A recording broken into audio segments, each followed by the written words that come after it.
What is up, everybody? We are here on Twitch and we are going to be doing a tournament recap today. I am on the feed with Andrew, my good friend who helped put together this Twitch channel. Thank you so much to you, Andrew. I appreciate the hell out of you, man. And our special guest today is going to be Jarod Brown. He is the president of Rage Babies Competitive AOS Gaming, which is the team that I play for. And Jarod is a dear friend of mine. We've known each other for a long time.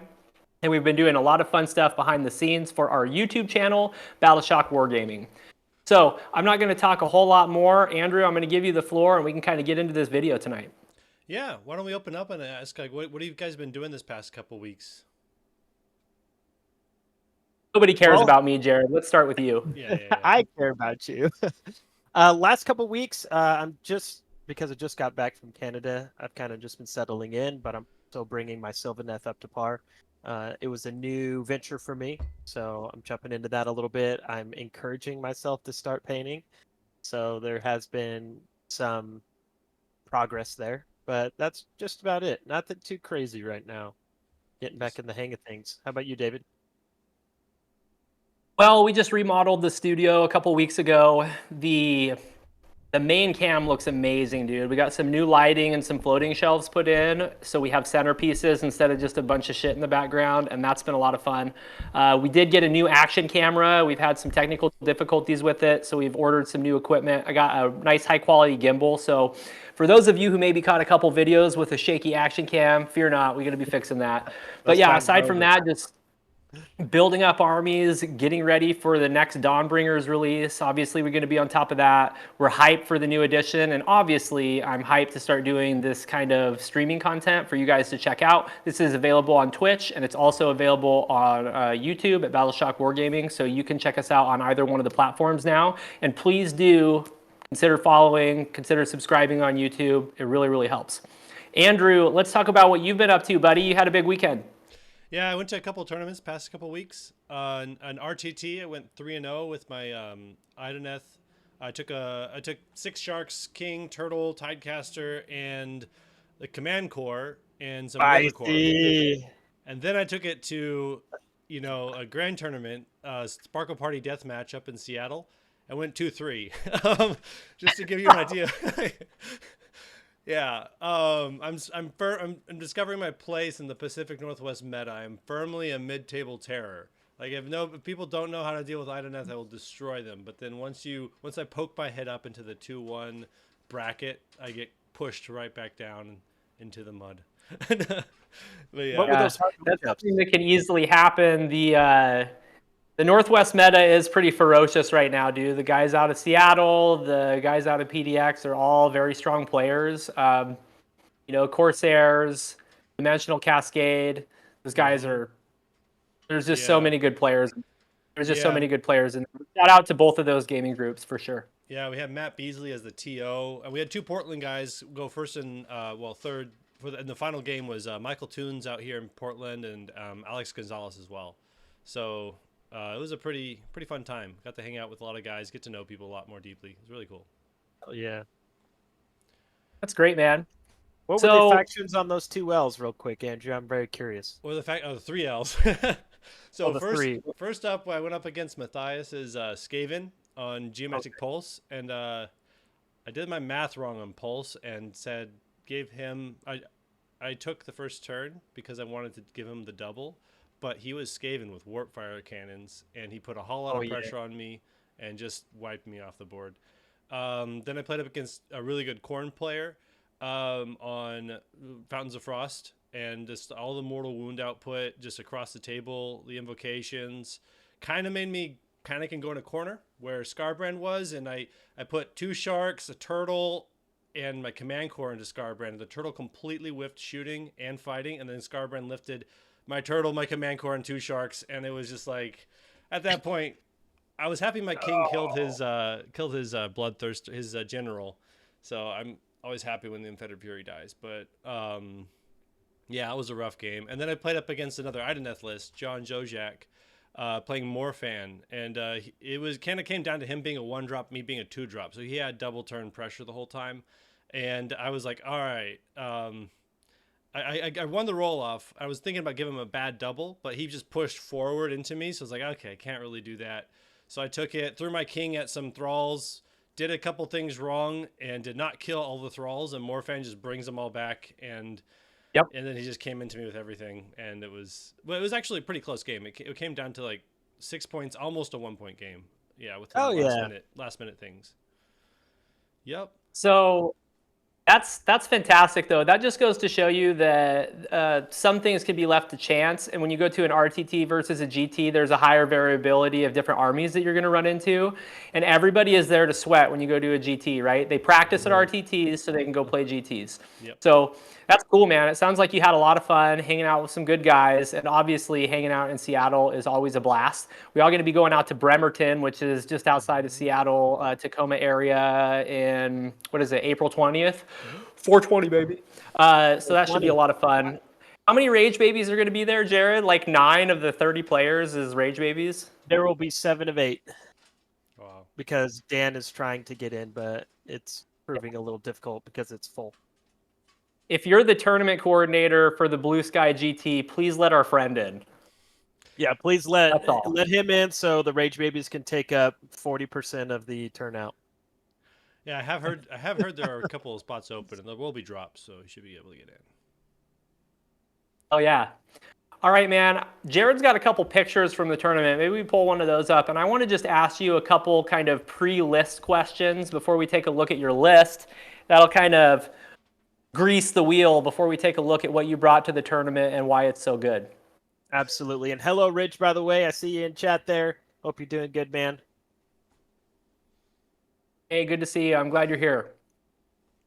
All right, let's talk about mental state, mind frame. How do you get hype? Let's act like you're Eminem in 8 Mile and you're in the bathroom staring in the mirror before you go out to rap battle. Like, what was going through your head before you went to this tournament? Like, what were you really trying to focus on and be prepared for?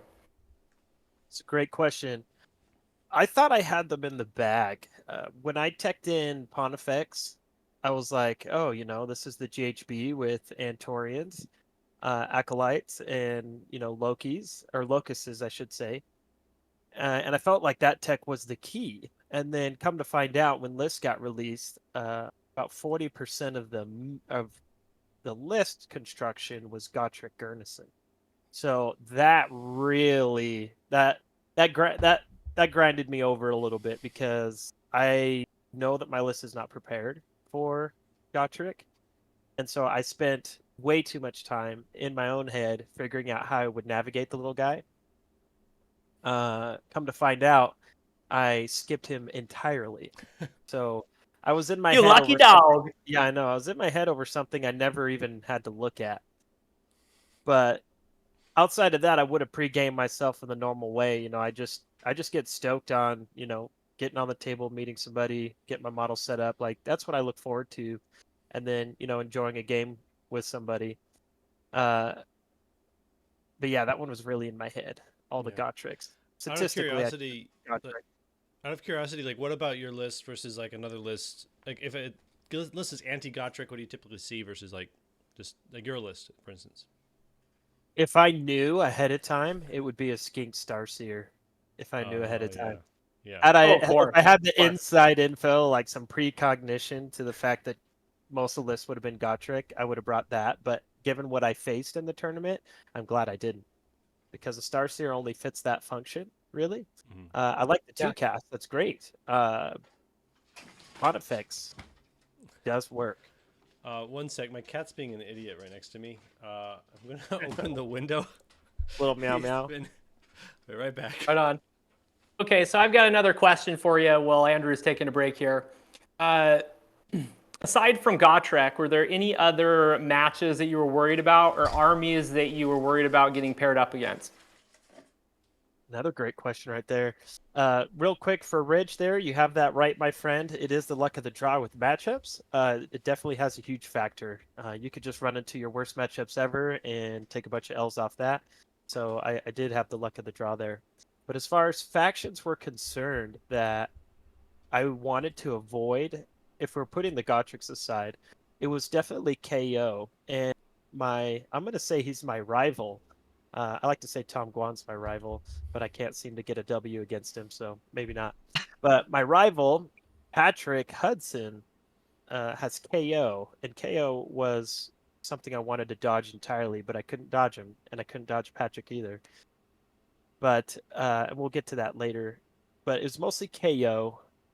I wasn't too stressed about the Corn matchup.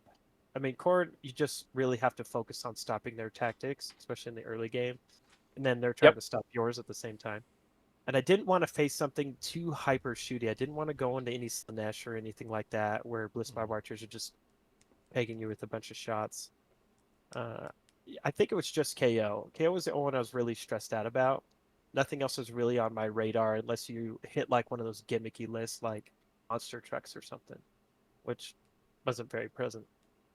Yeah, and seeing that at a GT is few and far between, but absolutely get you. Yeah, I like how you didn't spend too much time worrying about any one thing or any one faction, because that can pigeonhole you into taking a build that's going to get countered by something that you weren't anticipating. So kudos to you for just sticking with your guns and finding a good way to, reconstruct your list so it was a little bit more powerful and a little bit more meaningful with how to deal with your opponents, but not just completely overhauling your list just because you're worried about a couple specific factions. Well done there. Absolutely. So, Andrew, do you have any other questions before we start taking a look at Jarod's list? Yeah, we got a quick question in the chat from Chris that is just wondering how Gardas' 5-up ward holds up against KO shooting. Is that just not enough, you think? So, Rich, it did turn out, but when we get into game 2 against Patrick Hudson, I'll go in a little bit more depth there. Everything he wanted to look at, he reasonably destroyed, regardless of my great saves and wards. So we'll definitely touch base on that. Absolutely. All right. Excellent. Cool. So getting into the list now, I'll bring that up. All right. Could you go over what the core functions are in this list and the core idea of it? Absolutely. It's oddly enough, it sort of functions like my Lumineth list does. What do you know? Instead of Dawn Riders on the flanks, and we're talking table edge flanks, I have my Soulsworn usually on the flanks, unless you're facing KO or something. You stay really tight on those matchups. But it basically functions like that. I have this Questers on the side. Nobody ever gives me the second turn, obviously. So I'm already in the pocket for the Knight Zephyros, Master of Magicking the Comet, outside of 30 inches usually. And then that allows me to move into Surround and Destroy, coming into Battle Round 2, because I already have Soulsworn on the flanks, and they had already ran and moved up a little bit. So that allows the core of it, the Vanquishers, like Vindictors, the Yandrasta bubble, to adhere to that castle type of archetype. Mm-hmm. So they can shift up down the center and be like, hey, I count as more bodies on these points than you do. Come and take them. And when they get baited into that, it functions just like my Lumineth list does. When they take that bait and they want to take you off the point, they walk into Blizzard. And potentially not so bad combatants. I watched, some video today about on Stormkeep about their review on some of the units here, and I don't see it the same way that they see Vanquishers. I think Vanquishers are spicy. They did so much work for me in every single one of my matches, mad work, and then you're just rallying back on a 5-up and returning models with the Yandrasta. So I basically function as a better death army. Yandrasta putting way more bang for your buck value back into my army than I think Death is capable of, because Death, you get some zombies, great, but I'm getting 3-up save, 5-up ward, 3 wound models per wounded up unit, and it really just adds to the strength, and it discourages all that hard work your opponent had put into your army. If you're fully castles up, Yandrasta is bringing back 5 models a turn? Up to? Yeah, potentially with 1 into each unit. Yep. Mm-hmm. Oh, we got... Yeah. Jarod's frozen. So... Uh-oh. Did I lose you guys for a second? There we go. No, you're there now. So yeah, Wow. the it seems like the center of your army functions very defensively, but has a surprising amount of offensive output in some of the damage spells that you have, mainly Blizzard being on a couple different units. Or no, you just have it on one unit. Yeah, you have it on a couple different units. Both Mighty So you, Cancers are sitting on it. Yeah. Yeah. yeah.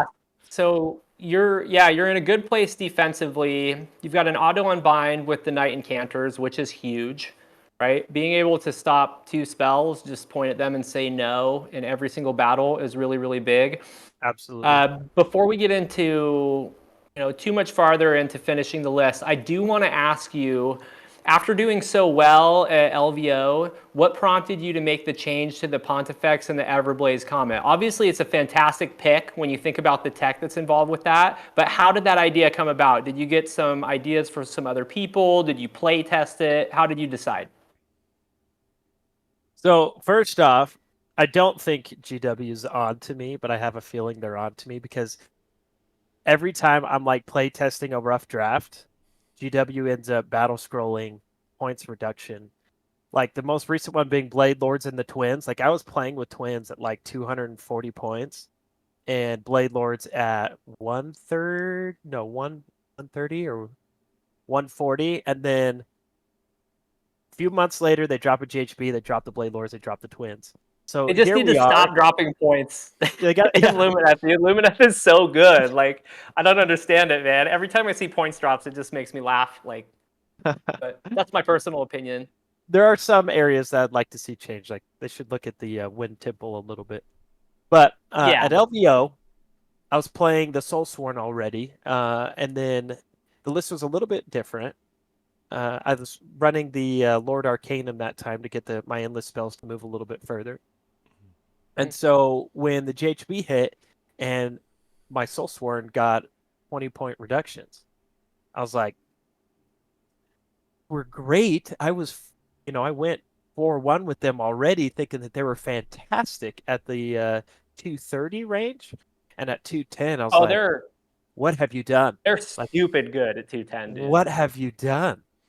And that allowed an opening there for me to reevaluate long-range strength, because whenever you're a melee-based army, you have to consider how are you projecting threat across the table to force your opponent to interact with you when you're a melee-based army. So I was jarring it around, only looking at Stormcast for a long time, over and over and over again. I was like, Comet's so good. Comet can't get out because that's Zephyros' job. I basically have a 190-point theater unit because Comet is the Zephyros' like job.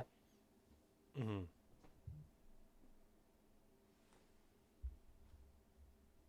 Jared's doing a freeze frame again. That's like once. I like that one. That's a once per battle thing, the Vexilor and whatnot. Like, no, thank you. So, and then I was looking at the models that Oliver had painted for our studio, and I was like, Pontifex. Okay, Pontifex. Pontifex could fit that role because I had a priest in my army already. I had the Knight Relictor, the one that I thought was going to be a good hard counter to Khorne at LVO, but I never got the Khorne matchup because of the 4-up prayer ignore and invocation ignore. I was like, well, I can't lose a priest. I need to keep a priest. Pontifex is a priest. Pontifex projects long-range threat and forces my opponent to engage with me. And with Comet, there is an average or above average potential chance to drop people's 5 and 6 wound Antorian locuses. Like, this is fantastic. And then when I plugged her in, it fitted exactly 2K, and I was like, okay, these points changes were immaculate. Yes. Immaculate. It felt great. And I was like, this is the ticket. This is what we're gonna do. And so I called up Oliver, got a game in. He came over, we put it to the test. Oliver's like, this is the choice. Because he knew what he was getting himself into, but he was playing the Slaves to Darkness were Kabbalists. There you go. So a bunch of 6 wound or 5 wound to 10 wound heroes that are all Kabbalistic mages, and we got into like the first battle round, and I had already dropped 2 of them. One guy, 2 of them just 3 mortal wounds from the comet, 2 mortal wounds from Pontifex, and dropped them both. And he's like, "Yep, that's going to be a problem. That's great, dude. Yeah. That's going to be a problem." And I'm like, "I think this is the ticket." He's like, "I absolutely believe this is also the ticket. Wow. You're taking this to the Rumble." And I was like, "You're right. We're doing it." Dude, and everybody is taking Andorian acolytes, dude. So Everybody.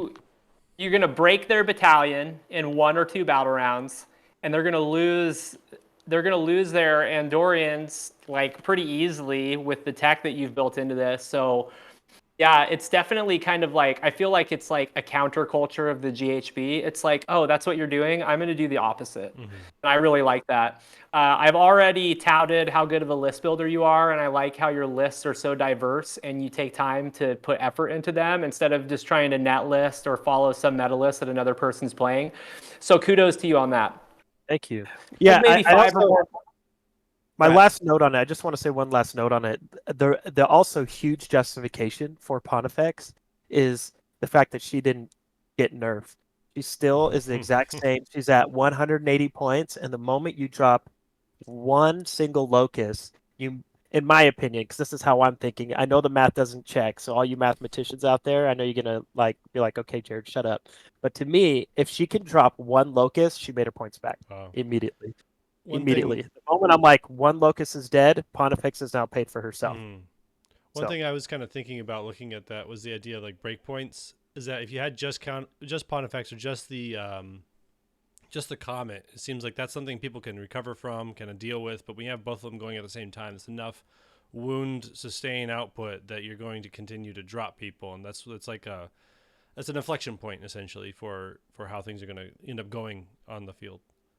Absolutely. Yeah. My one question was, what was your grand strat for this? Spellcasting Savant, because I believe putting that on a Knight Zephyros that has an Arcane Tome makes it impossible to kill. Mine never died in a single one of my matches. Never lost to Zephyros. Drop the comet and then get out. Yep. Drop the comet, get out. You can go to whatever corner of the battlefield whatever you want. Whatever corner you want, baby. Whatever corner you want. That's fantastic. Michael and I have been getting a lot more stoked on cheap Stormcast units that can teleport for pretty much any order army. Is fantastic. I just recently played a game where he took the Lord Arcanum on Griff Charger, and I took Khorne, and my Grand was Slaughter of Sorcery, and I'm like, well, not getting my Grand. That's a 6-point swing right there, like immediately. I am never catching that guy. There's no way I'm ever gonna even get within 20 inches of that thing. And sure as shit, dude, never. I mean, he could have just put that thing back in the box, and it wouldn't have mattered. Cool, man. I love the list. Why don't we, Andrew, you got like one more picture from the tournament, right? Maybe we bring that up and let's start talking about your matchups and just kind of your overall experience at the tournament. I know you stayed with one of our channel members, Joe Thibodeau. Seems like a pretty cool dude. I've never gotten to meet him though. Joe Thibodeau is my Lizan Al Gaib. I don't know if you guys watch Dune, but Joe Thibodeau is 100% the Lizan Al Gaib for me because 4 of my 5 matches he foresaw. He would talk to me about somebody, just like, hey, this guy, you know, and I would play him in the next match. And then during the end term, he'd be like, oh, this guy. I played him in the next match, and I was like, you have to stop this. Like, you have to stop. Because I didn't really tell him to stop. I was like, please tell me who I'm facing next. And he was like, okay, I'll just say you're facing Dayton Obrey.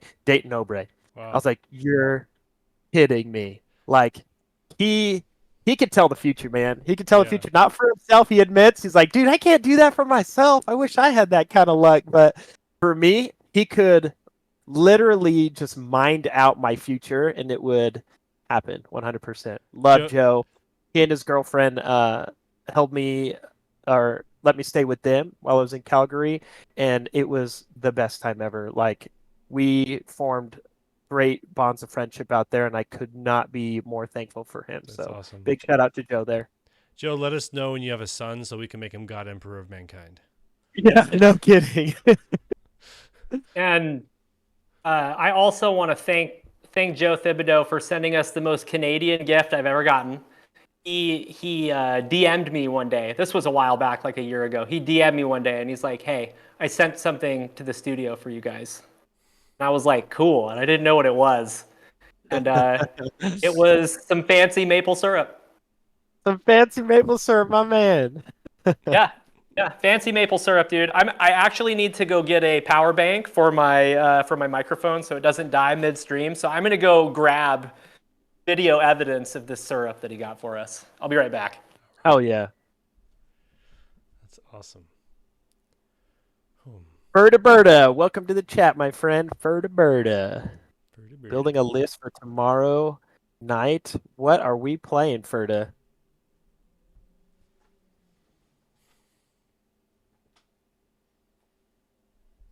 Paint a mini for me. That's Ridge, Mr. Ridge. That is way more points efficient for me, and I'd rather just have. I feel like you pay a premium for having the mount, which is like, the additional benefits of like maybe some extra attacks too and some extra abilities. Those are things I would never use ever because my Zephyros never fought in combat either. So I would like to have the least amount of points on something that I need to keep alive, that I don't ever want to have interacting with the game outside of just throwing a comment. So that was my justification behind the Zephyros. It's on less wounds, but I'm not stressed out about that because I will just change my Praetors to the situation. So if I was up against Slanesh, I'd have the Praetors guard the Zephyros instead of Gardas. Or if I was facing Khorne with the Meteor, I would put the Praetors on the Zephyros instead. Anything to negate things that your opponent does that doesn't interact with you, really, that just hits the table, like Seraphon and stuff like that, I would attach my Praetors to the Zephyros. So I'm not too worried about it. I'm not stressed out. As an Idoneth player, I envy you. Like, uninteractive mortal wounds is our bane. Yeah, on the turtle especially, like. Yeah, that's exactly what happened to the turtle. Like I'm just. Yep, the turtle got hit by the Wrath Axe, Brass Meteor, and then what's his face, Scarbrand, and then like dropped him. Yeah, that feels awful. There's nothing you can do for the turtle except maybe Emerald Life Form. Yeah, or yeah, or Eidolon. Eidolons can heal it, but I didn't have an Eidolon. Oh, that's nice. Okay, Eidolons can do it.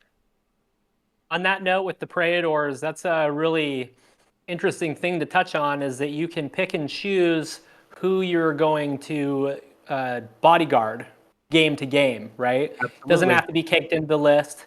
So that's just another way that you're able to pivot, right? So you've got multiple spells with your Warlord Battalion. You've got just tons of options. And now I give you the fancy syrup. Oh. Yes. Let's just chug it on stream sometime. I'm getting some flashbacks of Ted eating your wife's pancakes and that syrup. Oh, man. Oh, yeah. Shout out to Ted. He came out here to film over a weekend with Jarod, and we got really drunk in downtown Rainier, if that can still be called a thing. And there wasn't much to eat when we got back at 3:30 in the morning. So we got a picture of him eating some leftover pancakes. That's so funny. Oh, man. We always have good times. All right, let's get to your matchups, man. Who did you play? How did it go? And what was your favorite matchup is probably what we should finish with. But let's just go through them. Okay, so game one, I was up against Graham Larson from Ultimate Gamers. He was playing Lumineth Realm Lord, so it was bound to happen. Every time I don't bling Lumineth, I am destined to face Lumineth. It's how things are supposed to be. It's what makes balance to the world. If I'm not playing them, I have to play against them. But we were on Geomantic Pulse, and I believe it was his fourth game with the Army 2. So I was like, hey, man, I'm not going to let you miss anything, but I'm not going to help you on the strategic side. But as far as your rules are concerned, you can rest assured I won't let you miss anything. He's also a top player with other armies, so it's not like he was just brand new to the game. He also went 4-1 overall, but congrats to him for that. But on the top of Battle Round 1, the combo went off, man. The Comet went, and Pontifex, went off, and we dropped his Mountain Mage or his Alarith Stone Mage top of 1. And he was like, "Oh, that's a thing." I was like, "Yeah." And we put a lot of damage into his Blade Lords because he was trying to protect his Enlightener. So top of 1, we already dropped 2 Blade Lords in sheer damage. So that was a tough matchup. He also had the Alarith Stone or Mountain, one of the Mountain Cows, and Eltharion. That was a garrison one, so I got to set up the table. And I remember, if you ever let me set up the table, just don't. Just don't. If you have an option, don't let me set up the table.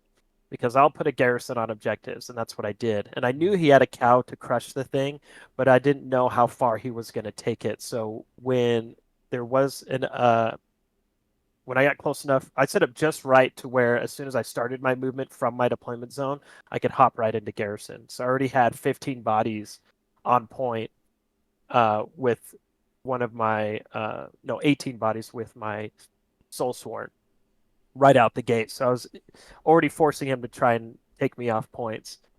But overall, that was the first mission where my Vanquishers got absolutely blown out, and I felt that quick. I was like, "Oh boy, that's not good." But when he came in and blew out my Vanquishers, I returned the favor with a blizzard to his cow, and that killed his cow. And then he was like, "Oh boy," and I was like, "Yeah, that's not good." And when the Hammer Bros got in there, Yndrasta flew over the front line and single-handedly dueled the Enlightener, and obviously the Enlightener's not going to win that fight. Yeah. Right. And then he did try to do a cheeky, what was it? It was the Sonari Lore Seeker, put it in the other garrison that was adjacent to the other side. He got it over there so he could start holding that point, because you can set that thing up 3 inches away from anybody.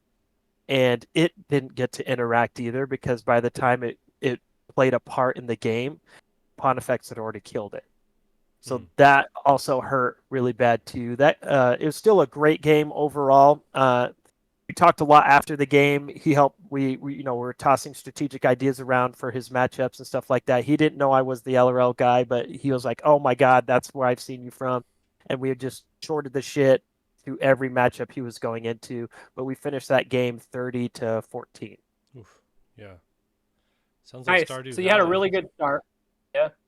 Sounds like Stardew Valley having your cow die in a blizzard. Yeah, that doesn't feel good, but that's Yeah. kind of how it functions. Like I have so many bodies on point, you have to do something about me, and that involves you walking into 12 inches. Like you could try to avoid it, but you can't beat me on points. Yeah. So I will sit on objectives.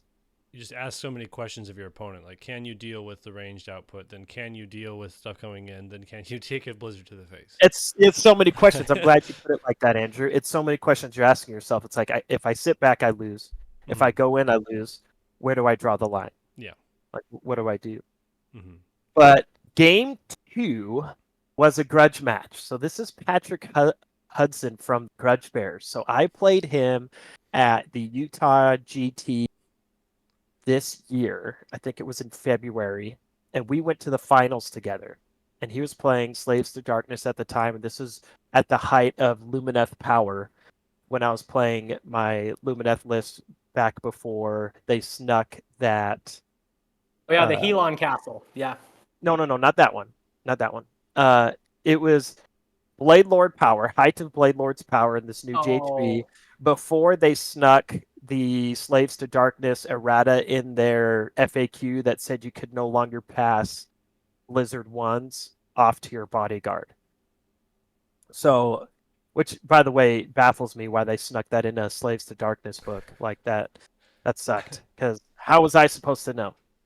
But at the height of that power, that was when I was playing Lumineth for the season, and we went to the finals, and I beat him there, so I got myself in the book immediately, and we became really good friends then. So when he heard he was facing me, oh, you could just hear it. You could just hear it. It's like, oh, it is, this is a grudge match. Like, we're going to cross you off the book.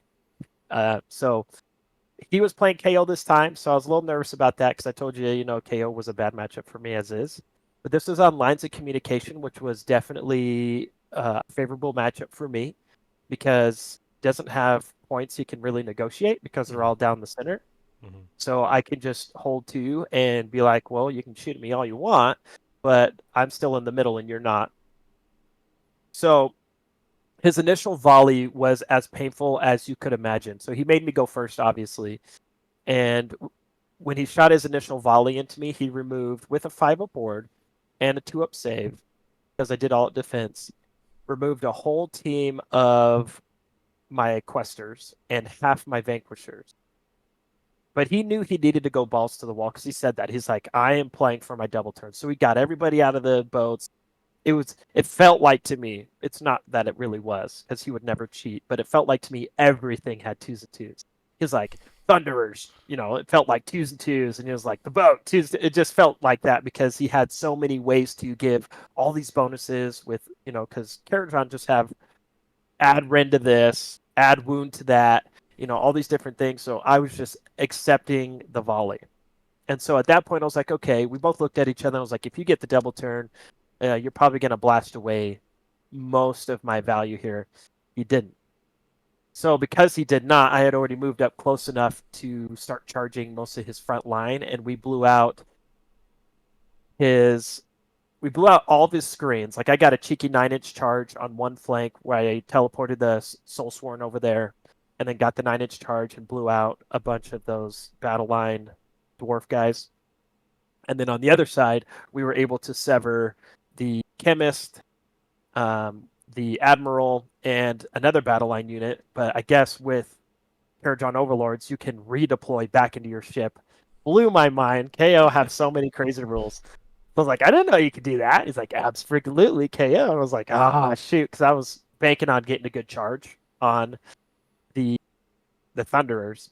We also learned a very great interaction. Well, I did. I learned a great interaction because Pontifex was also very aggressive in this match because I didn't need her to sit back and blow anything up. She had nothing to blow up.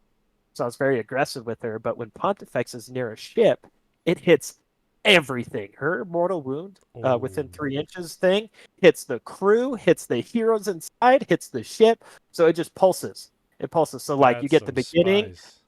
Yeah, you get the beginning mortals, and then she fights, and then you get the end mortals. So it's pulsing into the ship, it's pulsing onto the ship, it's pulsing everywhere. And it's like, wow, this is way more bang for my buck than I imagined, because that's a lot of mortal wounds to be putting into Karajan. So at that point, he was severely crippled, and he was trying to renegotiate shooting different pieces off the board, but he didn't have that firepower and that footprint that he needed, to keep him in the game. But Patrick, as a player, kept me on my toes the whole game. I always felt a few steps behind. Karajan always good at being in a place where you least expect him. And we had a really tight game, and he's coming for me at Boise Cup. So I'm praying that I am fated to face him again when he comes to Boise Cup this year in July 27th. But we ended that game 25-20. It was tight. So your name is in the Book of Grudges twice now. I don't think they do that, but I think they do. I think if you beat one of them, he's It has an exclamation mark on the end of it now. Yeah. A hash mark or a teardrop. I don't know. A teardrop. Yeah. All right, brother. That's your first 2 matchups. Let's go through the last 3 and then talk about your favorite one. Absolutely. So, third game that was Carl Monroe playing Soulbright Gravelords. This was another Grudge Bear to run into. So Patrick was like, perfect. Another chance to scratch him from the book. So this matchup was great because it's one of the few ones I only got to set up terrain twice. Like I said, never let me set up terrain because I'm really cheeky with garrisons. I set up 2 garrisons on 2 objectives because this is Power Flux, and it was such a large garrison that it could just sit on 2. Mm-hmm. So, top of battle round 1, I dropped his one and only Locust. And so that immediately soured the attitude, like right out the gate. And I feel so bad for that. Because you could feel the energy immediately because this is a battle plan that's based off of your Locust. And he didn't even get a shot at earning an extra victory point. And I have 2-3 opportunities to score an extra VP with having a locust on power flex. Mm-hmm. So when that happened, I was like, oh no, oh no. So he responded by shoving the Vampire Lord on Zombie Dragon headfirst into my army and one-shot Yndrasta, and that made me pucker a little bit. I was like, oh gosh, because you can shut off wards, you know what I mean? So one-shot Yndrasta, and so I proceeded to respond by shotgunning the Vlads with a Merciless Blizzard for 18 mortal wounds, quite a lot. And that proceeded to sour the situation worse. And I just felt bad. Like I didn't know what else to do at that point because he was like, I'm conceding, like I'm done. And I was like, hey man, like we're in battle round 2. Like I'd love if you could play it out because I've seen things happen where things can change and we can continue to, find different ways to score more. But this is the first time I've ever heard from a Soulblight Gravelord player who's like looked me in the eyes and said, I don't know how to outscore you with bodies. And I was like, I'm playing Stormcast. We're like, you can't. And he's got zombies, he's got skeletons, and it's the first time I've ever had a Soulblight Gravelord player look at me and be like, you have too many bodies, I cannot outscore you. And I'm like, point taken. Point taken. So we ended up literally. We took the point. Yeah, no kidding. So we did talk post game and after the game as well, and that relationship is fantastic. Like we were shorting the shit and stuff like that. I just think that game did not sit right for him because you know it just sucks. Like if you don't expect something and you don't know how an army actually can completely function in such a way that. Because I told him what everything does. I was like, this says D3 mortal wounds, could do D6 on a 36-inch range. Pontifex just hits the table. But when you see that coupled together and you see it work together as a cohesive combination, and then you're on the wrong side of it, I can understand how that can sour your feelings right out the gate. Because you have this plan, you're like, okay, I can protect this, I can do that. I got my Vampire Lord on the ground. He's going to get me that extra victory point, and then you're like, my Vampire Lord is dead. And he's going to score an extra victory point for the rest of the game because there's no way I'm going to be able to kill those other 3.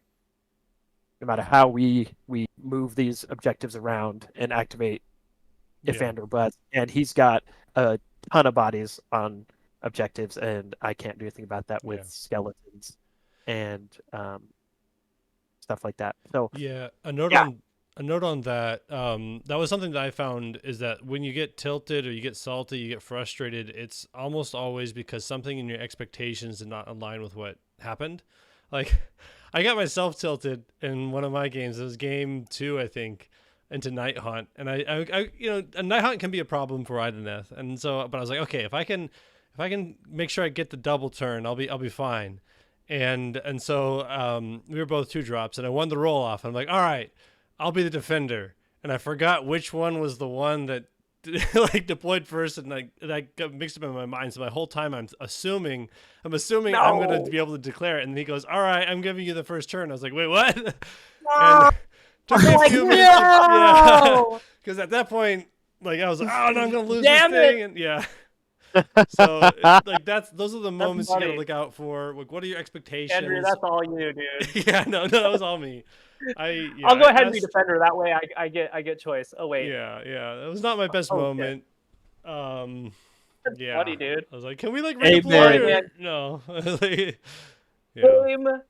I've been you know what, Andrew? I've been on the wrong side of that too, my friend. And like I said, there is nothing negative to say about Carl. If I were in his shoes, I would also be like, oh boy, all these were unexpected circumstances. So I completely understand, but we ended out 28-10. I refused to let him concede because that would have put me at a max score and him 0. I said, we'll stop here, but we're going to talk out every possible tactic you can get, and we're going to go for it. It's like, okay. So that's why we ended with a score like that. We just talked everything out instead of just going straight for the concede. All right, 4th game. Oh boy. So the build up here was tough because there is such a name for Dayton Obry because he is Team Canada. So he's one of the top dogs. And no matter what conversation I tried to have with Joe. Love Joe to death, but Joe's a true friend, and the reason why I say he's a true friend because he won't agree with everything I say. He'll just tell me as it is. So I was like, I'm gonna plan this, and he's like, Jarod, this is Dayton. He's gonna be one turn ahead of you. Like, these are great ideas, and I hope you try them out, but he's gonna be one step ahead of you. This guy wins every event in our country, like every event that they have that he goes to in the country. So I was like, the stress was on. I was like, okay, but I had no idea I was facing. To be honest with you, I was just anticipating as much because the TO, as much as I begged him to put up pairings, he said he would. Mm-hmm. This is Ian Margaret, by the way. Love the guy. He put on a great tournament. And he's a great dude overall. But he was like, yeah, I guess I'll do it, but I'm going to make you guys sit for a little while. And then he didn't do it at all. I was like, okay, so I really have no idea who I'm facing. So that's when I asked Joe. I was like, Joe, Lizan Al Gaib, who am I facing? And he's like, Dayton Obrey. Like, okay. Yeah. So, yeah, I know, right? Yeah, I know, right? And so when pairings went up, there was Dayton. And I was like, okay, like, this is it. This is where I have to be so locked in that I cannot make the slightest of mistakes. I have to play at my absolute best. Like, I can't be asking this guy, can I take this back? Can I do this differently? Can I do this? Can I do that? Like, I have to play my best Warhammer now because I'm against the top dog. So he is also part of Tough Crowd, which is one of the top teams right now that are really putting up good placings all over the world. And he was playing Khorne, which I did not feel bad about because I have Pontifex. Pontifex can, start putting the pressure on. And this was limited resources, so I knew I had an edge when it comes to manipulating the table because Dayton and I, when we looked at each other, we knew that if this was a center line objective match, that he probably would have pulled my card. But because we were on limited resources and there are 6 objectives, and I had the capabilities to negotiate the table, and he didn't because he had blood letter spam, like 1 unit of 30, 1 unit of 20, and it's all based off of just getting them in there and getting greasy with you. I realized that I would have to start going after his tactics. So I had already formulated a plan because I knew that my percentage chance of facing Khorne was really high because there were 2 Khorne in general that I could have potentially faced. And after looking at the battle plan, the deployment zones are dead center, so it cuts the table in half. And it makes it really hard for Khorne to score turn 1. Yes, so their only scoring potential is usually surround and destroy. So I was like, okay, so I need to set up in such a way that I am going to deny surround and destroy. And I had turn choice too. So I had the option to go second, but I was like, no, I'm going. So I set up, I had my questers on both flanks and Pontifex on one flank with the questers. And I took turn 1 and ran both of my questers up the table and put them in a V line. So like if this is the edge of the table, I put him at a V line. So if he were to try to charge me to try and get, and this was like right on the edge too. It's really hard to explain without drawing a diagram, but I'm sure you guys can get an idea. If he were to charge me, there's no way that he could pile in such a way to remain within 6 inches of the edge. You really have to do a lot of measurements here. You have to make sure that you have everything just right, and people are standing in that perfect position to make it so even if he tried to go for it, he couldn't fit. And then on the other flank, I did Magical Dominance turn 1, but I used that to drop the Comet, not on any of his units, but drop the Comet in my territory, right where it borders his territory. So I could block out a measure of space that he couldn't fit his units to be wholly within 6 of my territory, and then had my Soulsworn protecting the edge along next to a garrison here. So there was really 0 pathways for surround and destroy for him. I completely locked out that opportunity. So I was like, okay, I'll be 1 battle tactic ahead of him. But he formulated a plan.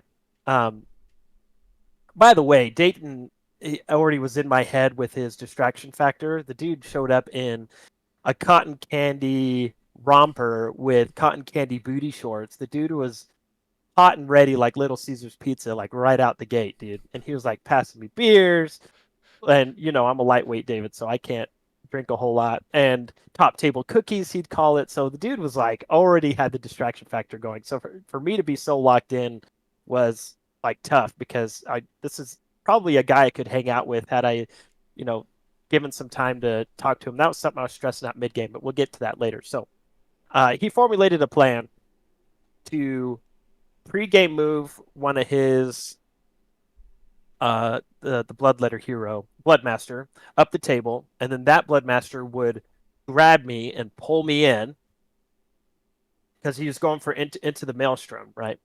And so he pulled my Vanquishers up close enough for a charge, where that Bloodmaster was about like maybe 4 inches away from them. But I was like, you still got to charge me with those bloodletters, right? And he's like, yeah, and those bloodletters were far away. So I was like, okay, the chances of you doing that are slim. And he got a blood tithe with blood sacrifice, and immediately used that blood tithe at the end of the hero phase to grab those Vanquishers from being able to redeploy. So I was like, oh shoot, I can't redeploy now. But that, as part of the tactic for Into the Maelstrom, you have to charge with a hero. So of course, oh snap, yeah. Yeah, so of course he had me completely surrounded and got the charge on these, I call them Vanquishers, sorry, Vindictors. He had the charge on these Vindictors. I knew they were dead. I didn't even let him roll for it. I removed him from the table.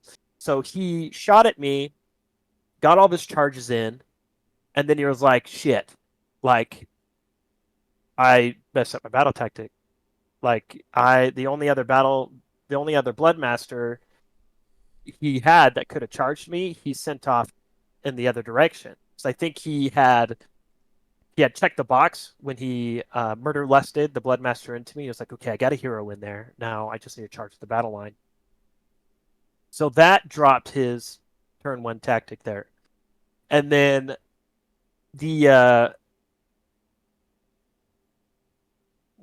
but inside of his turn, this is the first time Pontifex had died on the first turn as well. So he charged Pontifex with his Blood Crushers, got across the table and charged Pontifex with the blood. I failed her ability, so I never hit any of his priests. And then he charged Pontifex and killed her, top of 1. So, because I guess I got way too close and he got a really good charge there and killed her. So I was like, okay, Pontifex is out. There's no way I'm going to be able to hit his stuff. But the sheer amount of passive play I had to put on, like I really up in the corner of the table in my deployment zone and just was like, I'm going to hold this point that you're going to need at the end of the game, because he had a lot of points already. And so I basically had the opportunity to give him turn. I won prior every time. We played 40K. This was a 40K game, and we both know that if he had gotten a double turn in some certain areas, it would have been really bad for me, but we just played 40K instead. And what I mean by 40K is you go, I go, you go, I go, you go, I go, all the way through the game, if you're not familiar with 40K. So I played really fast. Go ahead. I want to address a question that came in through the chat. So just to clarify, Jarod was talking about how the Bloodmaster used Murder Lust to pull himself into combat, and then the other Bloodmaster was too far away to complete a charge. So the reason that he failed that battle tactic is because a hero never charged. A hero pulled itself into combat using Murder Lust, which is a blood tithe ability, and that was an oversight on his part. So he just got kind of messed up in his head, like, okay, the hero's in combat, now I just need to get the battle line, but he inadvertently screwed up the charge with the hero by trying to use Bloodbind to get the bloodletters in. Just a clarification. Yep. That's 100% right. So because we were playing 40K, he was on quite a few points, and he also took a few points from me. I think into battle round 1, he already had 3 or 4 objectives. So when it was my turn, I was like, okay, well, I'm going to take a turn where I'm going to just claim 1 objective, and then by the time he got his turn back, he burned 4 objectives. So, and I had the whole table to play with. I had everything. I was like, okay, I have to understand that I have to formulate. I promise you guys, limited resources, I think, is an absolute blast, because you can game that so well, and like there's just so many different ways to play it. It's not like most of the other battle plans where it's just basically really cut and dry. But I gave the turn back to him. I took none of his points of the many that he had already. So that burned him out of 4. So that left 2 that he could play with. The one that I was already castled up on, that I was like, I'm never going to allow that to I'm never going to give that one away. And then he got a score again off of that one last one into like battle round 3. And then I was starting the teleports. So as soon as the big bloodletters were starting to move in and fight my passive army in the center, I was teleporting Soulsworn to the back end, fighting from the back where he was too far to re-engage, taking his points back there, getting my hold 1, hold 2, hold mores, my surround and destroys, my 4 quarters battle tactic, while also, oh yeah, I forgot the part where I put the Praetors on my Zephyros. I did that because of Brass Meteor. Like a lot of times, if a player can dish out a lot of Blood Tithe, it doesn't matter if you have a Loki or not that doesn't have bodyguards. Foreign players will Brass Meteor your spellcasting savant because they have such low wounds, and rolling 5s is not as difficult as it sounds. All you need is a couple like well-placed Brass Meteors, and you can kill somebody's Locust or Spike and kill one on your first go. 5s are hard to do, but if you can do it, I didn't want to take the risk, so I put the Praetors on my Zephyros. Yeah, David, 5s are hard to do. Yeah, can be hard to do. Oh yeah, I've been watching those battle reports. I don't know anything about rolling 5 up. Yeah, so all right, brother. So when he realized he had taken my tactic ridge, he just committed to killing him. He was like, I don't have a chance at my tactic, so I'm just going to kill that entire unit. Because what he would have done, which would have made a lot of sense, is he probably would have just touched me with one single bloodletter, and then fought with that bloodletter, and then fought with the Bloodmaster, and hopefully didn't kill my Vindictors. So the fact that he knew the tactic was gone, he flooded in and killed them all. So that's how that turned out. By the end of that, that was the first time I've ever been chest clocked, and I didn't realize it, and I felt so good about playing Stormcast because I saw him kept tapping on the table, and I didn't know what it was. It's the first time I've ever had to see a chest clock before, and I looked over, and I was like, Dayton, is that a chest clock? And he's like, yeah. I was like, holy heck. And I looked at my time, and I had like an hour and 20 minutes, and he had 40 minutes. And I was like, dude, I love playing Stormcast because if I was playing LOL, that would have been a very different number right there. But Stormcast, we don't have all these cool, crazy, long, phases. Like we are, what we do, and we do that, and that's it. Like straight to the point, get the job done. Which I have to do a huge shout out to Tyler and Vince from Warhammer Weekly because I related with them 100%. Vince was speaking on the fact that you pick an army that you can play efficiently. Like we don't need time clocks. We don't need chess clocks for games. It's just very stressful. And if you have a problem playing fast, then play an army that you're more efficient with. And I get that. Everybody wants to play what they want to play. But if you find yourself struggling for time, I highly recommend playing an army that you're actually efficient with if you go to competitive events because the clock will kill you. The clock will absolutely kill you. There's most games where you will end in battle round 3 because you ran out of time. So efficiency is key. And I own this as an LRL player. I don't think I'm the very best, but I also know that it takes me forever in my hero phases. Like I know my hero phases are killing my player time because of all the different things I have to do because I have 10 different spells that do all these different things that move on all these different things and that make all these things go this way and that. So I own that. And so having the luxury of playing Stormcast felt wonderful because I was like, my turn? Okay, now your turn. It's like just fast game. So overall, to end the 4th game, I did feel a little down because, like I said, I wanted to talk and engage more with Dayton. But I think everybody, as players, can realize this. Like, we want to have those games where we're both short the shit, talking about what your dog's name is and how long you've been married. But when you start getting further down the line and you're like coming up to the top tables and whatnot, that mindset starts to peel off a little bit because you're killing another person's time talking about all this stuff when you're playing a competitive match for a top standing. Like, can't just stand there and be like, what's your favorite kind of cookies, my man? Like and that's what I really feel bad about because like I said, I really wanted to get to know Dayton more and like be more engaged with him.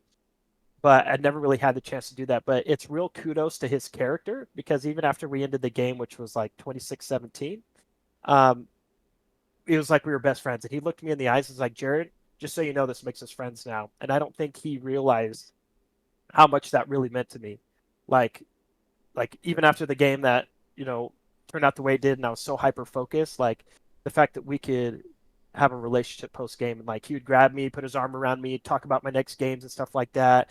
Like we've been brothers this whole time, and I really appreciate that out of Dayton. And he easily got my best sport for that too. Awesome. But that was an awesome match. High freaking skill ceiling, like it was nuts. Like everything had to be just right. But that was those are the funnest games, right? Like absolutely. you know and respect a player and game recognize game, so you can say a lot to your opponent by not saying a word, especially when the pressure's on day 2 and you're there to play. I think out of anybody you could have gotten paired up with, he's probably the most understanding of that situation, because he obviously is a high tier player and understands what it takes to follow through and finish an event. So that's really cool that you had that experience with him. That's really cool that you focused on shutting down a battle tactic, and luckily enough, he kind of had a little bit of an oversight there, and it just sounds like you guys had a phenomenal game, man. I wish I could have been there to watch it. Mm-hmm. Awesome. All right, game. let's get into your final matchup. So final matchup, I just want to do a quick build up to finals. So I know we don't have a sister team. We know a lot of Corsairs, and we know we have a relationship there, but I wouldn't say they're a sister team to us. But Team Badgers, Joe's team, the players that were on there, like Nick 14 and Quinn Haynes, who also took an L to the guy that I was facing in the finals, they gave me really good proper schooling. Like we went out to eat, we were all talking at the table. They gave me a proper schooling on Cruel Boys.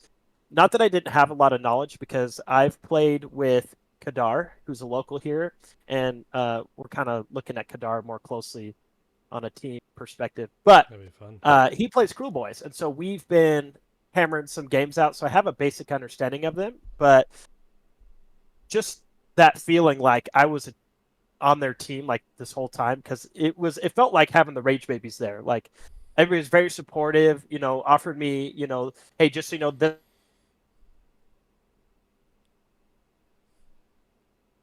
It's a pretty good freeze too. I like that one. death basis. So just having them there for me felt really good. And overall, they're some of the best players I have ever met, and built such great relationships. Kudos to Joe's team, for real. Like, seriously, they were so welcoming and so kind. I don't know if I could ever repay that, but That's going how into I felt the at fifth LVO. Gotta say. yeah. With the Well, Rage you're always Babies. family, Andrew. Whether you're a Rage Baby or not, you are in heart a Rage Baby. Thank So, you. Yes. My heart rages. fifth game, who would have guessed? The Dominion box set bash, baby. And everybody knew it too. They're like, it's the Dominion box in the finals, full baby. circle. Yeah, no kidding. So this is Mitch Bradshaw and from Ultimate Gamers. So he's partners with Graham Larson from my first game. This is Every Step is Forward. Not the best one for Cruel Boys, but for what his army does, I don't think there's a right or wrong battle plan for him, really, because it's pretty straight to your face. So, was it 24 Bolt Boys? No, it was a full stacked Bolt Boys, whatever that is. I think that's 9. 9, and then yeah. 30 Gut Rippers. Mm-hmm. And oh, so yeah. The gimmick here is you do your pre-game move, and that's just to be 9 inches away. So I was in the corner, because that's how the deployments are, corner to corner. And he put garrisons like right in front of me, so I was kind of like cut in these corners. And so he dropped those Gut Rippers 9 inches away, and I was like, okay, something I'm gonna have to face. And took turn, and I was like, okay, so now he gets to move and charge with those Gut Rippers. Well, not only that, he's got sludge drinkers, rakers, the guys that can like put that thing around your neck and yelp you into the back or something like that. Some crazy stuff. He has Fasten on that, so he's gonna put that monster. I think it's a sludge drinker. I don't know. He's gonna put that monster. Kill a boss on Sludge Raker, or I'm sorry, Snatch a boss on Sludge Raker. Thank you. I'm not savvy to Cruel Boys. So he put that in my face and 30 Gut Rippers, and he daisy chained, the butt end. So his shaman was like just close enough to like give poison to that dude who gave it to the whole freaking explosion of the rest. Ooh, Very smart. A lot of mortals. And then moved him up into me. And so I was like, okay, so all of my stuff is really tight. This is one of the few times where I'm redeploying to come towards you. And so that's what I did. So he moved those gut rippers up, and I was screening out with Vindictors, and I used the Vindictor unit south that he was moving into to redeploy towards him, putting a substantial gap between me and him and all of my goodies that were on the second wave. So that initial push killed 5 Vindictors who we call for aided back. Yeah, Vindictors, who we call for aided back immediately after that. But my turn was horribly played.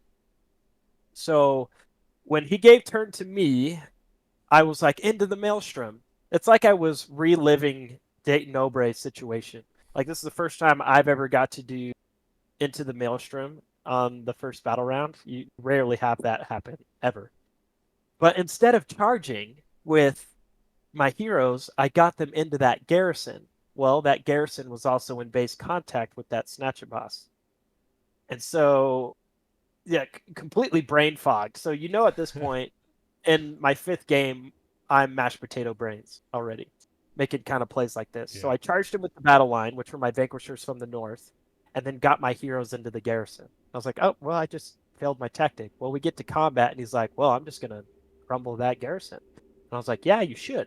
You definitely should. Well, Pontifex was in there, Yandrasta was in there, and had a group of Vindictors in there. The ones that just came back hopped right in it. And the one who dropped out and died, Pontifex. So I was like, oh no. No.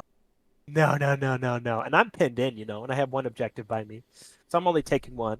So battle round 1, I'm scoring a 1-point round, and Dayton walks over, and he's like, giving me some cheer on, but he walks over and he like leans over to my scoreboard that I have, and he's like, and I already knew. You never want to see a 1.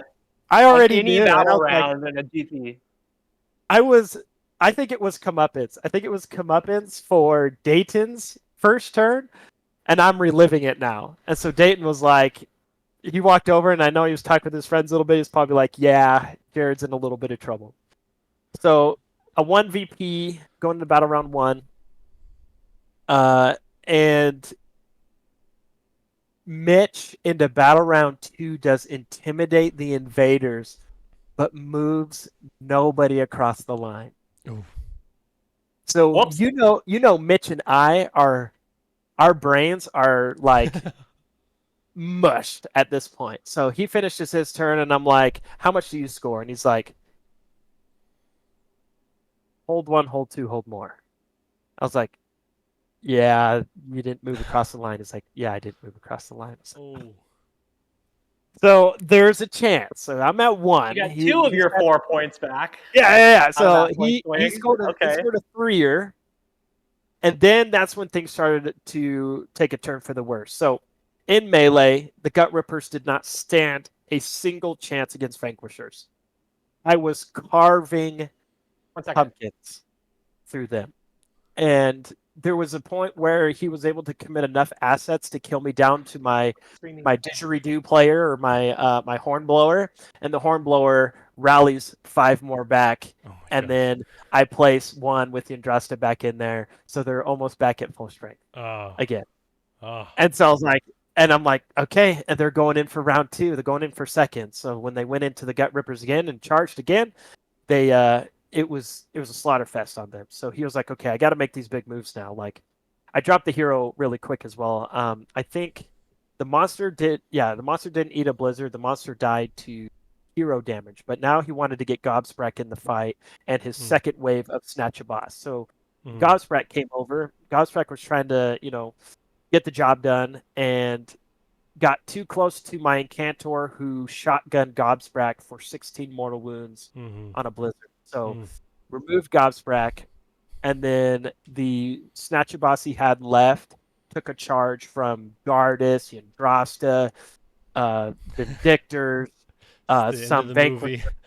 There's no way it was going to survive that combat. Yeah. And then the cheeky thing I did, and I was like, you know what? I'm going to go for it. I had a unit of, when I decided to finally teleport my questers out, I teleported one team 9 inches away from the Bolta boys that were already juiced to the gills. And I was like, screw it, I'm going to go for it.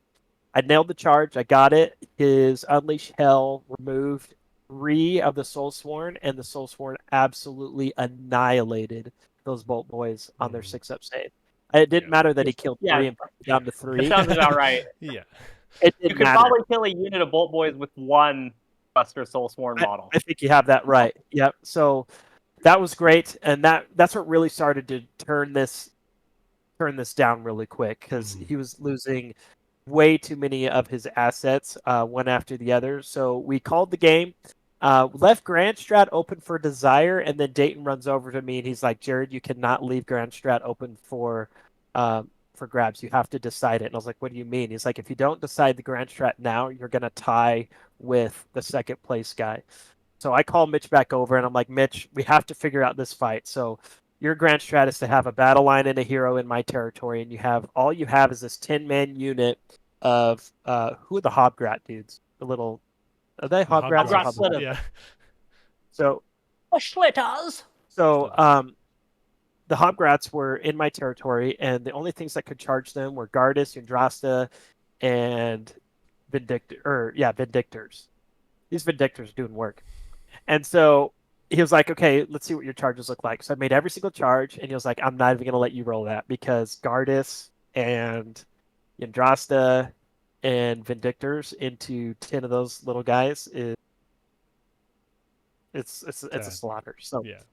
I got the Grand Strat, which is what gave me first place. We ended that game at 24-17 instead of what it was. It was much closer than that, but after the Grand Strat steal, it weighted out to 24-17. But yeah, that was round 5. Mitch and me, we both just knew that we were tired, and it was a crazy game. Like, Mitch is a phenomenal player. I was happy to see Cruel Boys at the top table, man. Like, who could have expected? Kudos for him for taking Cruel Boys all the way to the top table. That's absolutely fantastic. That's a job well done on his part. That is the bane of Cruel Boys, though. They can hit hard and heavy. However, they are not strong late game. So being able to take a double turn, get through that big mob of gut rippas and start hitting those tasty bits sooner than later is going to secure a defeat for Cruel Boys. And the problem is, for most armies, the Cruel Boys do a shocking amount of damage. Yeah. Like, they will shock you. Your eyes will get wide. Like, I just took 50 mortal wounds in one turn. It's a huge and issue for if you have an army that can weather that, and you can get through that initial pin, and even if they start with a strong points lead, they are so weak in battle round 4 and 5. From my own personal experience playing them 3 times in tournament and playing them multiple times on the channel, those are my thoughts. I do like the tech in the list, though. That's spicy tech, taking Fasten on a Sludge Rake Beast and then pinning with a 30-man Gut Rippa squad. That's smart. There's a reason that he got to the final table. Yeah, absolutely. And they have that spell, too, that gives you a move. So you move, and you move. Because in the Cruel Boys book, they have that, I think it's miasma or something, where you can move, and move. So the great part of this is everybody I faced went 4-1. All of them. They all went 4-1, which really feels good, because that means they all finished very, very well towards the end of the tournament. But that was a very cool little fact there, is that everybody that I ended up playing against 4-1 through the tournament. So they got their shout out on on a Sport Gamer. So that was sweet. That's awesome. It's really, really cool. So you ended up winning the entire tournament. I don't know if we've touched on that or not, but you did win Rumble in the Rockies. So kudos to you. That's the biggest GT you've ever won, correct? No, Utah had him beat. I think there were 42 at Utah. Yeah, Utah had a beat when I was playing LRL. Wow. Well, kudos to you, man. Stacking up those 5-0s. I love how you've switched gears and started playing Stormcast Eternals, bringing some serious love to that faction, which is great. I really, really like the amount of detail that you put into your recap. Also knowing the name of all of the opponents that you were pitted against and having a really good recollection of how each game went. I think that you really articulated well what happened within the tournament, and that's something that we don't see from people when we talk to them about tournaments. They're like, I played this guy against, I think it was this army. Played against Dollar Store, Henry Cavill, and that's right. Telling Warhammer stories of heroes. Jarod. I do have a quick follow-up question on that. I don't know if we got time for this, but one thing I noticed, I went up against Matthias as Skaven, and he's like a frequent top table guy. But one thing I noticed about the top table guys is they know terrain a lot better than everybody else. Like everybody else, like the terrain rules in AOS suck. I don't know, like I tend to not use them. I don't use them well. Like especially Garrison. Like aside from the tech of putting them on an objective, right? What are some of the things with garrisons and some of the other little terrain tricks that aren't like the mystical terrain that you've like found that you find top tables take advantage of that other people may not be aware of? The primary ones will always be garrisons and impassables. Impassables allow you to thermopylae sections of the game and slow the progress of certain armies down. So I'm always looking at them for those things, but luckily and unluckily for me, my average of winning the setup roll is like at a 20% now. I never get to do it. But garrisons are huge for people who want to score or have very crappy range melee units because you get a fight from one single point. You know what I mean? Mm-hmm. So if you have a 1-inch range and you have like 30 dudes, well, all 30 dudes are going to tap you if you have something within an inch of that. Mm-hmm. That garrison. And a lot of things people don't realize is when they're hugging a garrison, if nobody's in that garrison and you have a unit that's within 6, they can hop in and lock you in combat. Yeah. And that's what happened in the Mitch game with us, because I felt like I was mighty and proud about it until he crumbled it. But I locked him in there so he couldn't redeploy, so I could surround him with the rest of my army. I only needed to do that with a 5-man unit, not all my freaking heroes. But garrisons are huge for that. Like you could just lock people into combat. You can block off pathways. So if you have 2 garrisons and like impassable terrain features, if you get in the garrison, that 3-inch denial range, unless they charge the garrison, can block out more of your movement capabilities. And I think that's what ultimately, like people who want to like play more competitively, you have to look at the game outside of your army. You have to look at the game as like, what can I put where that can stop your movement? Like, what can I put where that can slow you down? What can I put where that is going to be an absolute inconvenience to what you are trying to accomplish? Yeah. And endless spells are largely capable of that in and of themselves.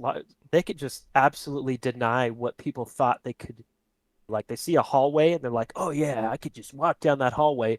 And then you set a brick wall in that hallway and they're like, oh no, like I can't walk down that hallway anymore. Like that's a huge aspect of the game that is worth spending a lot of time researching and figuring out. And even if you're just going to your local game store, because I've done this before, I do it in my garage actually, don't judge me, but just moving terrain around, seeing what you can do to deny certain things. Like how can I use my own terrain feature to deny this? Like what is a good setup for this? So it's just a little tidbit there. Yeah. That's why when you're a mid-table guy or low-table guy going to somebody high-table, you're suddenly like, wait, why can't I do the things I want to do? Because everything's kind of blocked off in weird little ways. That's something like sequencing how things work is a big part of the top-level play. I think that's what separates a good player from a great player is not only understanding how your army works and how it's going to function in a competitive setting, but you need to understand how other armies function, and then you need to figure out how to stop them from functioning. Right? Just like Jarod said, when you ran into game 4, you weren't so focused on how am I going to beat the brakes off of this player or score. You're like, okay, I have to stop him from scoring now. Otherwise, he's going to get his 13 plus. And then so that's really, really important. One thing I want to touch on with garrisons, I was talking off camera to Andrew about it before we got going with this video tonight. Another really spicy piece of tech with a garrison is that when you leave a garrison, you just need to be within 16 inches of it and outside of 3 inches, which means that you can hop out of a garrison at the end of the movement phase, no redeploy can happen, and then you can just charge right into combat. that catches people out all the time. So you can go from wholly within 6 behind the garrison to just pure within 6 in front of the garrison, and then you're all of a sudden charging, and they can't react to it, right? So garrisons are a fantastic way to pin people in place, and they just get stuck on garrisons, dude. You're -1 to hit, +1 to save. It's fantastic. So good on Stormcast. So good. Yeah, yeah. So good. Yeah, and then sorry, it's wholly within to get in and within to get out. So you get a lot more movement going out, right? No, it's within to get in. Within to get in. So within to get in, within to get out. So it's like that's a lot more depending on how big these units are. Absolutely. And I think David said it, but I'm just going to touch base on it anyway. It doesn't matter if the garrison's in combat or not. If it's surrounded, you can't do it, obviously, because you can't end 3 inches away. But if you're in combat with your garrison, you can still pop out of your garrison and charge. Yeah. Damn. Yeah, it's fantastic. One other spicy thing that I want to talk about with table setup is use of mysterious terrain. Funneling people to deadly terrain is something that you can do that, you might get lucky and a little bit of damage might happen to your opponent. But another big one is damned terrain. A lot of people don't focus on damned terrain, but if you have a big, chunky unit like 15 Vanquishers and you want to just be +1 to hit, all the way through a double turn. I mean, take a couple mortal wounds, and then you just have all-out attack for free with that unit. That's how I lost to Ben Schimmel or Soulblight Gravelords versus Soulblight Gravelords. We were both Legion of Blood, but I didn't have any Blood Knights, and he had a 10-man block, and he just used that damn terrain for the whole game. He's just destroyed me with all the damage from those because... That's just an obscene amount of force multiplication that you get just to take D3 mortal wounds in the hero phase. It's a serious bargain. Absolutely. And that has to happen at the top of the hero phase. You got to think about it then. Oftentimes you think about it in the combat phase and it's too late. Right, but that's like other level gameplay, right? That's what elevates you to being a great player, and that's something that I still struggle with and try to focus on.